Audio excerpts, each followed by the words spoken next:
Hi, I'm Wendy Zukerman, and you're listening to Science Versus from Gimlet. This is the show that pits facts against field goals. And a quick warning before we get started. In this episode, we will be talking about suicide, so please take care when listening to this show. Okay, it's September. And for the US, that means back-to-school shopping, pumpkin spice lattes, complaining about pumpkin spice lattes, and, of course, football. All right, let's go. Don't be playing patty cakes. Let's go. We're on the field at Dartmouth College in New Hampshire, where the team is gearing up for the start of the season. How'd that feel? Felt great. That's Isiah Swann. He's 20 with this big warm smile and hair past his shoulders. And he has loved football for basically his whole life. I'm pretty sure my first memory is of football. I remember sitting on the ground in my living room, watching TV, and my dad's on the couch to the right of me. Like, that's literally my first memory. And just ever since then, every Sunday, I've watched every football game. And you just grow to love it. Isiah loves everything about this game, the tackling, the tactics, and he wants to make football his career. And Isiah is good. His coach reckons he's got a real chance of playing for the NFL. Isiah talked to our producer, Rose Rimler, about it. I want to be on this TV. I want to be in the NFL. This is what I love to do. So It makes you smile really broad. yes, it does. I'm just thinking about if all of that happens, how great my life would be. There are thousands of college kids like Isiah, playing their ass off in the fields, hoping that one day they might play in the NFL. But from what we've been hearing in the news, that dream might end up ruining their life. There's tremendous damage done to your brain while playing the game. Football, of course, is a violent sport, and there's mounting evidence it's putting players at risk of brain damage. We've heard that a debilitating brain disease called chronic traumatic encephalopathy, or CTE, is destroying the lives of players. It manifests in multiple ways: dementia, aggression, difficulty thinking, even suicidal thoughts. There is no cure. And all of this has some people saying that we need to end football as we know it. People like Malcolm Gladwell, who told a room full of students that they should protest football at their school. I think all of you has to consider boycotting football games at Penn. And I think you have to convince your friends to boycott football games at Penn. And I think you have to picket outside football games at Penn. Back at Dartmouth, Isiah remembers the first time he heard about this disease. It was around 7 years ago. Linebacker Junior Seau, who played for the San Diego Chargers, was a football hero, a father of 4. But then he shot himself in the chest and was later diagnosed with CTE. Isiah said hearing about this, it really rattled him. That was the first one that I remember. Just that connection, like I could be, like CTE could drive me to do that to myself. It's like whoa. My mom, she knows that the danger is there because she says she prays before every game. She prays before every game that I don't get hurt. So huddle up. On today's show, are the stories we've been told about CTE right? How dangerous is this brain disease really? And what's the chance that a kid like Isiah will get it? When it comes to football, there's a lot of... But then there's science. Science versus football is coming up just after the break.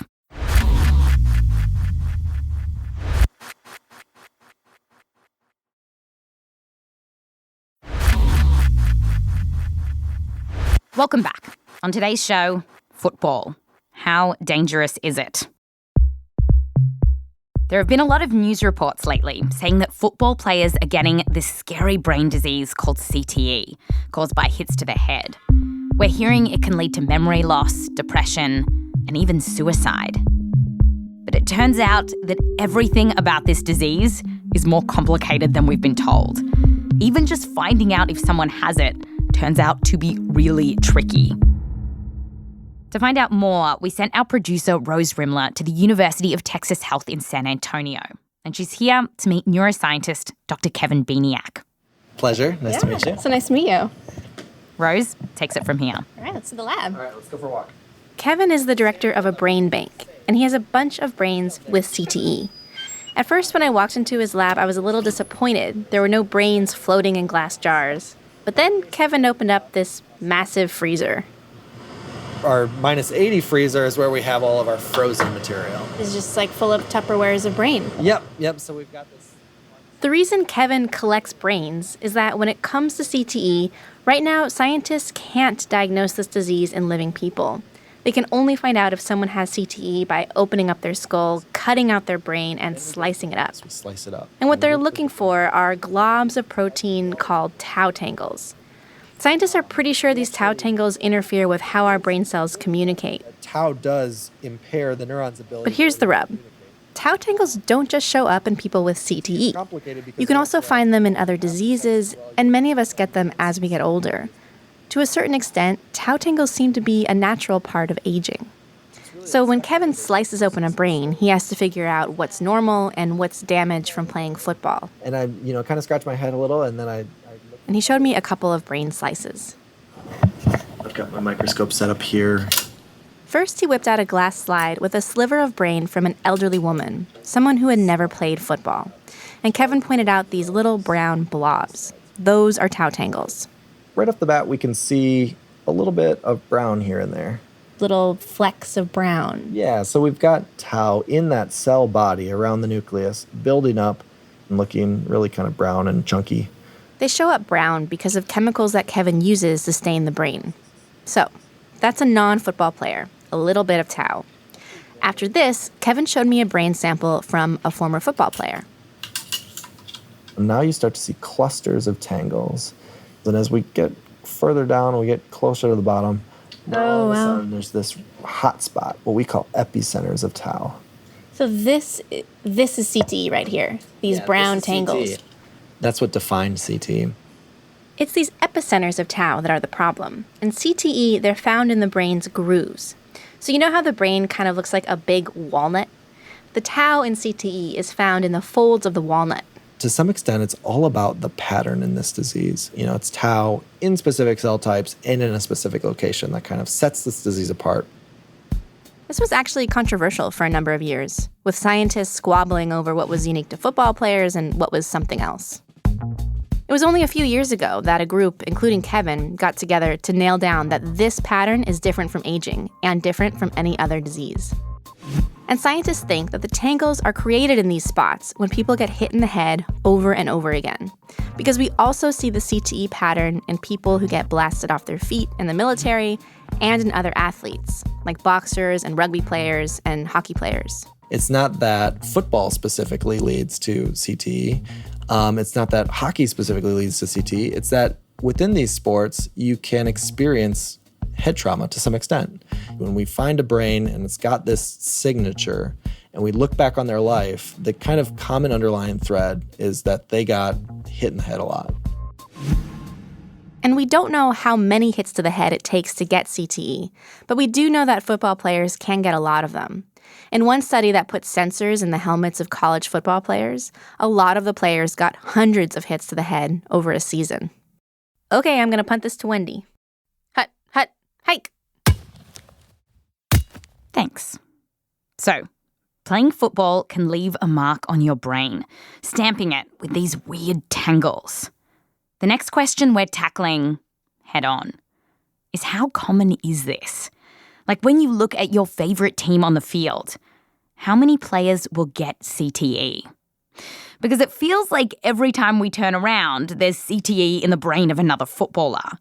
And then we hear stories like this. The largest study to date on former football players found evidence of a brain disease in nearly all of them. 99% of deceased players' brains examined in a new study showed signs of CTE, a degenerative brain disease linked to repeated hits to the head. 99%. Could that be possible?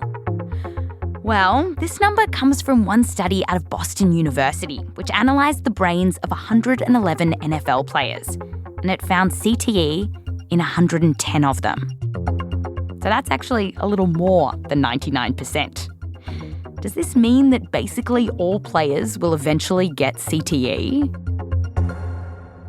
For this question, we spoke to Dr. Bob Cantu. He's a neurosurgeon at Emerson Hospital. He's been studying concussions for decades, and he's got this great nickname. The godfather of concussion. So we made him an offer he couldn't refuse. A chance to talk about science on a podcast. Now, Bob actually worked on that 99% paper. So we asked him, will 99% of football players get CTE? 99% of football players, we don't think anything close to that get CTE. Bob says that in that study, they weren't trying to find out how common CTE is in NFL players. They were just describing what they'd found in a bunch of brains. And the reason we can't repurpose this study is because his team of researchers, well, they weren't just studying any footballer's brains. They were actually donated, often from worried families who suspected that there was something wrong with their loved ones. The majority of those brains are being asked to be looked at because someone in the family is saying, oh my God, why did Dad go off the bunkers? Getting brains from only worried people means you're way more likely to get brains with problems. You can think about it like this. If you wanted to know what percentage of Americans are fans of the band Creed, you wouldn't go to a Creed concert and start surveying the audience. If you did, you'd be like, whoa, 99% of Americans are Creed fans. Whoop-de-doo. Bob says we're making the same mistake when we interpret this study as saying that 99% of NFL players have CTE. What we really need to do is get out of the Creed concert, as hard as that is, and talk to everyone. In Bob's world, that means we need the brains of players who weren't worried about CTE. So I think we really desperately need those brains, but those are not the brains we get. Okay, so if the number isn't 99%, then what is it? How many players will get this disease? I honestly don't know. We also asked Kevin from the Brain Bank about this. If you were a betting man and you had to bet on what percentage of professional footballers get CTE, what would you say?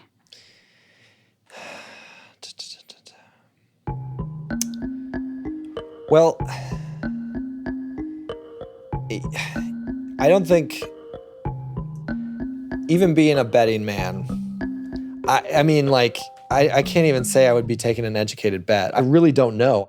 One of the best studies we have to help us answer this question was published just a few months ago. It comes from Kevin, and he looked at the brains of 140 players from all levels, and he got some of his brains from people who weren't worried about CTE. Kevin found evidence of this disease in 15% of them.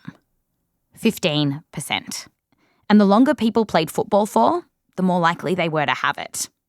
Now, this is just one study, but if further work could line back it would actually mean that quite a lot of Americans are at risk.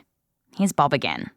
Even if the incidence of CTE, and we don't know what it is, but say it's as low as 15%,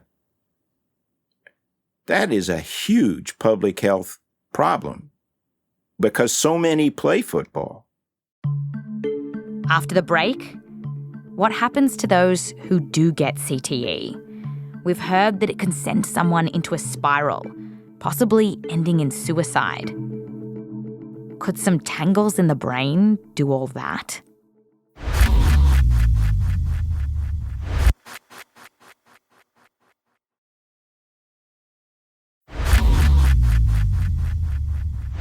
Welcome back. We've just hit halftime. And we found out that getting bonked on the head a lot, like when you play football, can cause these little proteins in your brain to clump together.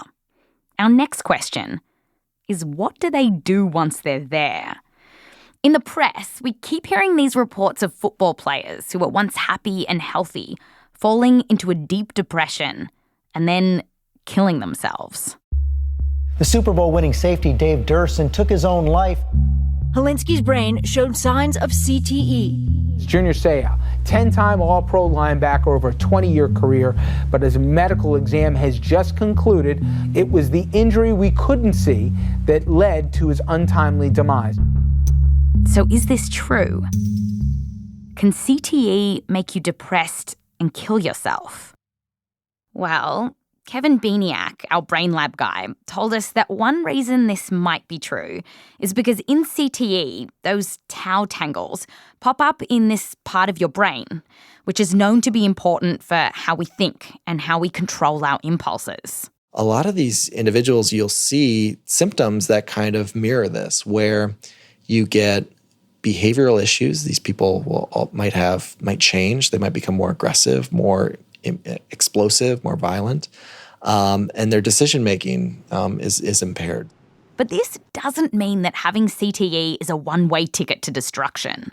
And in fact, we have some good reasons to think that it's not. So when we look at depression, here's what we know. In a study where Kevin looked at the medical records and brains of more than 700 people, he found that the rates of depression were no different in people with CTE and those without it. And when other scientists study football players who are still alive, they don't see a clear signal that football players are more likely to get depressed than the rest of us. The research is actually totally mixed.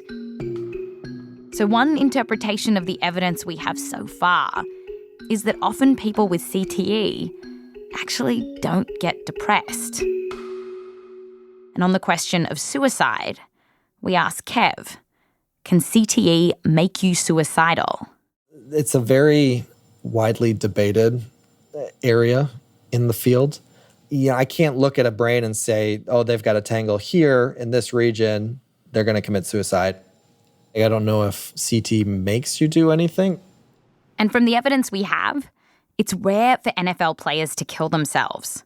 One big study of more than 3,000 former NFL players found that 12 died by suicide, which is actually significantly less than you'd expect in the general population.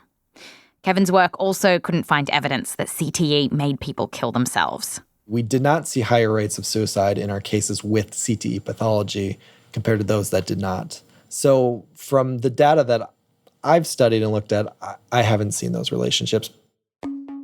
Well, all this research is very much a moving target, and CTE probably affects different people in different ways.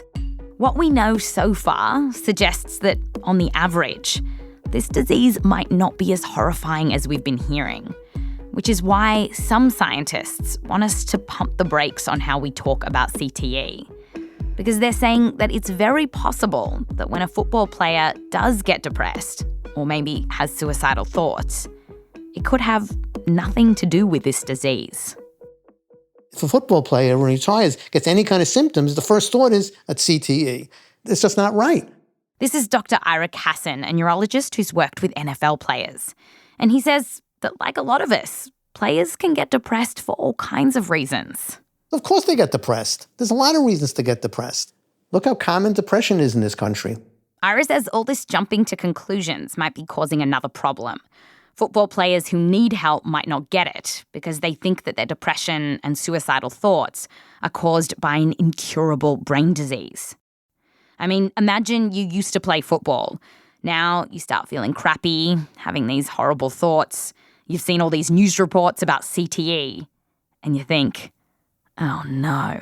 Now you say, oh my God, it's progressive. Look what's going to happen to me. I'm going to die.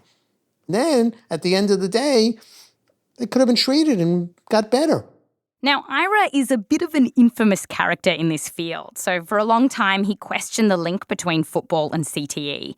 But the point that he's making here about news reports constantly linking suicide to CTE is one that we heard from others.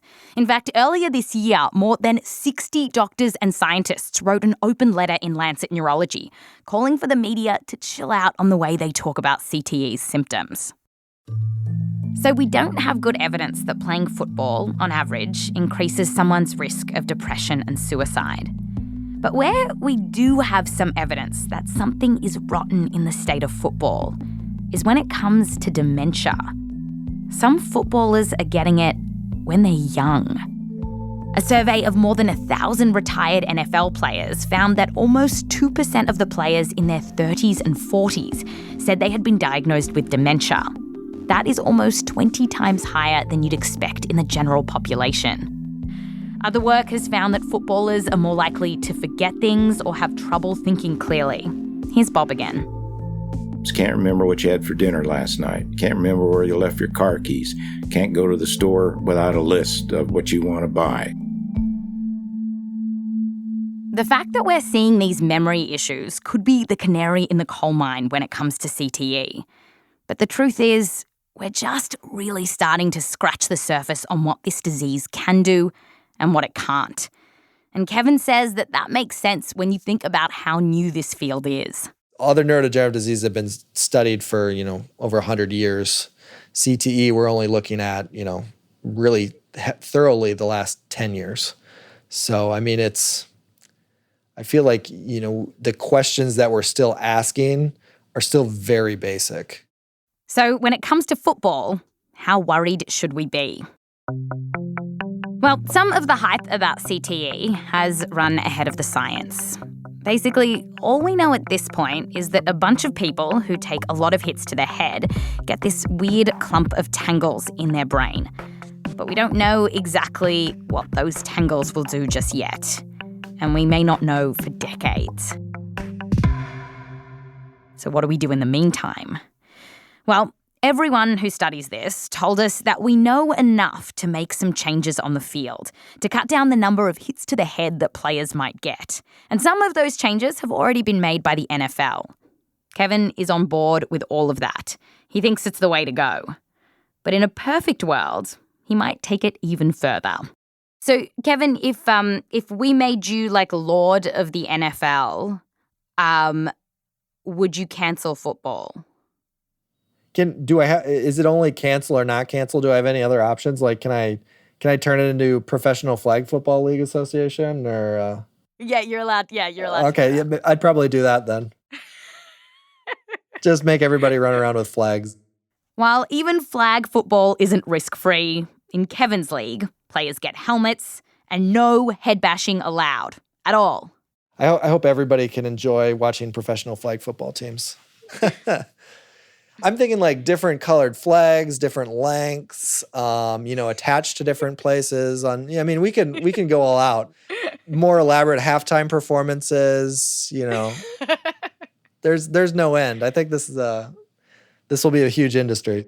Players like Isiah Swann from Dartmouth are less excited about this flag football idea. No, we can't make it flag football. Why not? It's going to make the game more boring, I would say. You grow up with this game. Like, you grow up watching it on TV. You grow up playing it. Like, I didn't know about CTE when I was 5. I didn't know about it when I was 8. This is what you end up loving to do. And that's the dream. Do you ever, what would it take to change your mind, about going into football? Is there any news story you could hear, any science revelation, or anything that could happen that would make you say, you know what, not football? Honestly, now that I'm so close to the NFL, there probably wouldn't be. But, if you told me that 75% of the football players right now in today's game are going to die like Junior Seau, and you just knew that somehow, then I'd probably be like, all right, let me not. But it would have to take some crazy discovery for me to figure it out. And right now, we don't have any crazy discoveries. I'd love to be a Monday morning quarterback on this one, telling America, just play badminton. Have you seen what a shuttlecock could do? But the evidence is so incomplete here that if I love the game like Isiah does, I honestly wouldn't know what to do. That's science versus football. Hello, Rose Rimler. Hi, Wendy Zukerman. How many citations in this week's episode? This week, I believe it's 99. 99? Yeah. You didn't want to just add one more to make it 100? No, I would never do that. No, that would be citation hacking. And we have full integrity here at Science Versus. We do. If people want to go see these citations, where should they go? They can look in our show notes. There will be a link to the transcript there. Great. You can also head to our website, scienceversus.show, and follow the links to get to the transcript. Thanks, Rose. Thanks, Wendy. Da-da-da-da-da-da. Is that good? You know how to make that little noise? Da-da-da-da-da-da. Da-da. Next week, heartbreak. Why is getting dumped so damn hard. Neuroscientists said, oh, it's too messy, too much emotion. You can't study it scientifically. It seems magical. We said, oh, we think maybe we can.